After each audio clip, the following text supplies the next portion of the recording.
राम की मिल जाए तो जीवन स्वर्ग हो जाए।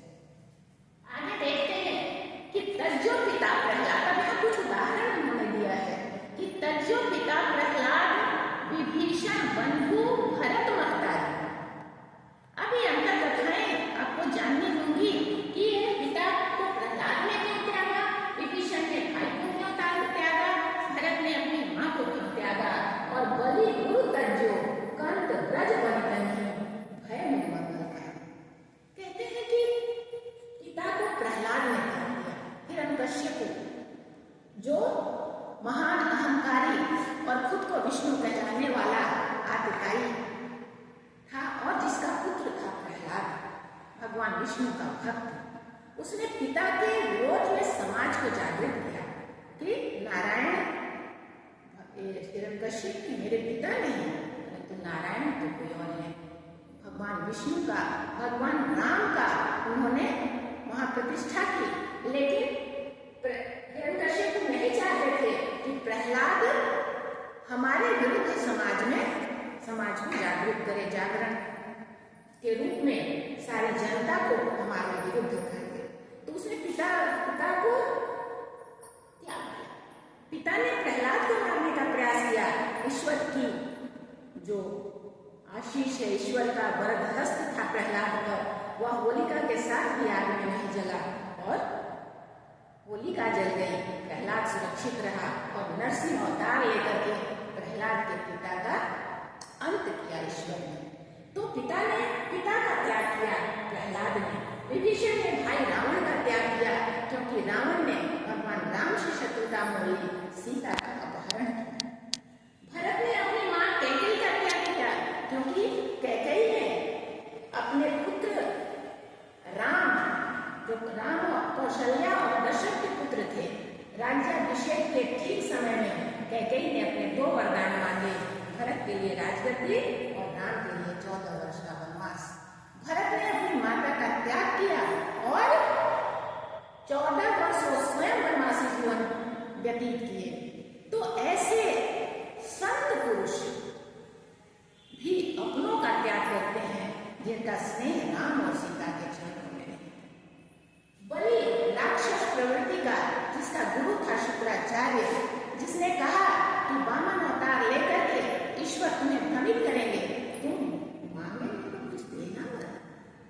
बलि ने कहा मैंने दुनिया को दिया, साक्षात ईश्वर मेरे द्वार पर है, फिर मैं कैसे चुप रह सकता हूँ।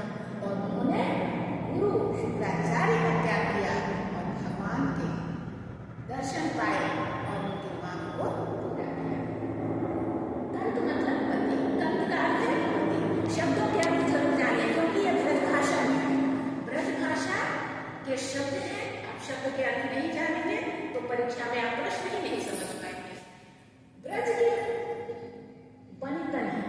बनिता बनि श्याम गौर के बीच विलोकम हुई शक्ति होनी से गए। कवि तुलसीदास जी ने लिखा है, बनिता में से स्त्रियों ने अपने पतियों का त्याग किया ब्रज में, जो कृष्ण के विरुद्ध थे, जो ये चाहते थे कि कृष्ण की रासलीला में मेरी स्त्रियां जाएं। उन्होंने अपने पतियों का त्याग किया। तो लोगों ने अपनों का त्याग किया, अपने स्नेहियों का त्याग किया, क्योंकि उनकी श्रद्धा, उनकी भक्ति श्री हरि के चरण में नहीं थी। तुलसीदास जी आगे कहते हैं कि नाते नेह राम। अधिकांश स्टूडेंट्स को इस पंक्ति में बहुत ही समस्या होती है। आप समझ लीजिए अच्छे से, नाता किस नाते, किस रिलेशनशिप से हम किसी को अपना जानते हैं, सीधी सी बात है। तो नाते में राम, जिस व्यक्ति का नाता राम से, जिस व्यक्ति का रिश्ता, जिस व्यक्ति का प्रेम राम से, वही तुम्हारा सुहृद है, रिश्तेदार है, अपना हृदय जो मतलब सुंदर, अपना प्यारा कौन है, जो राम से नाता रखता है और वही सेवा के योग्य है, वही सेवा के योग्य है, वही अपना बनाने के योग्य है। अब इससे आगे मैं क्या कहूँ, कवि कहते हैं कि अंजन कहाँ आंख जही फूटी। अंजन मीन्स काजल। काजल क्यों लगाते हैं? आंख की ज्योति बढ़े, आंख का सौंदर्य बढ़े। लेकिन वही काजल अगर आंख को नुकसान पहुंचावे तो वैसी काजल का क्या महत्व? तो में हमें मार्ग से भ्रमित करे, पथभ्रष्ट करे। तो ऐसे लोगों की संगति, चाहे वो मित्र हो, अपना हो, रिश्तेदार हो, ऐसी संगति का कोई लाभ नहीं है। तो आप किसे माने? राम के चरणों में अपनी श्रद्धा रखें, ताकि वही अंजन का काम करेंगे जो आंखों की ज्योति को बढ़ाए, आंखों के सौंदर्य को बढ़ाए। अंत में कहते हैं, तुलसी सो सब भांति परम हित, परम पूज्य ते प्यारे। तुलसीदास जी अंत में कहते हैं कि वही हितैषी है, परम हित। कहते हैं सब भांति परम हित।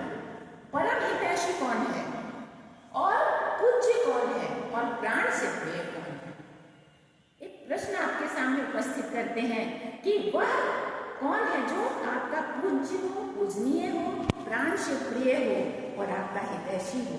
वही हो सकता है जासो होए स्नेह राम कर, जिसका स्नेह राम के चरणों में हो, जिसका प्रेम, जिसकी श्रद्धा राम के श्री चरणों में हो, वही अपना है, वही मानने योग्य है और वही हितैषी है, वही पूजनीय है। ऐसा मत है किसका? प्रश्न पूछेगा कि तुलसीदास जी का मत क्या था? तो तुलसीदास जी का मत यही है कि उसी को पूजनीय बनाओ, उसी को हितैषी बनाओ, उसी को प्राण से प्रिय समझो, जिसका मत जो है, जिसकी श्रद्धा राम के श्री चरणों में है, जो राम और सीता के प्रति अनुराग रखते हैं, वही श्रेष्ठ है और उन्हीं की संगति श्रेष्ठ है।